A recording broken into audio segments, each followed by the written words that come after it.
আচ্ছা, আমরা ঝিনুক ক্যাম্পে এসেছি, কালকে এসেছিলাম, আমরা বাইকে করে এসেছি। আমাদের মোটামুটি 4-5 ঘন্টা মতন লাগলো আসতে, কিন্তু এখানে আসার পর এখানকার আতিথেয়তা, এখানকার আবহাওয়া আর এখানকার হসপিটালিটি কোনো কথা হবে না। Not only hospitality, cleanliness, hygiene. Hygiene এখন যেটা সবাই দেখছে, সবাই মানে আগে প্রথমে ওটা চাইছে, এখানে চোখের সামনে স্যানিটাইজেশন করা হয় আসবার পর, তো মানে কোনোভাবে কোনো দিক দিয়ে সেফটির কোনো রকমের কোনো ফাঁক নেই। বিহেভিয়ার খুব ভালো, বিহেভিয়ার খুব ভালো, আর খাবারের তো কোনো কথা হবে না। আসলে পরে প্লিজ একটু পেটটা খালি করে আসবেন।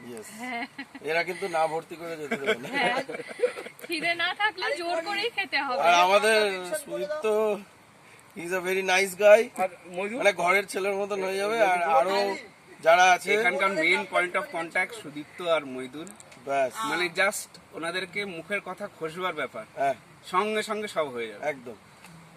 আর খুব ভালো লাগলো, আবার আসবো নিশ্চয়ই, আর অনেককে রেকমেন্ড করবো। অর্পিতা বল।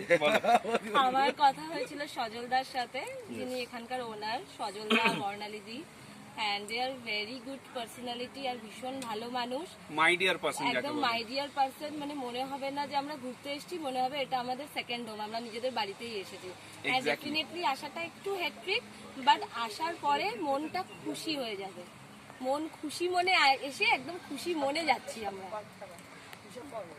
প্লিজ আবার আসবো, খুব ভালো লাগলো সবার behaviour, it's very much pleasant and I love this, relaxing.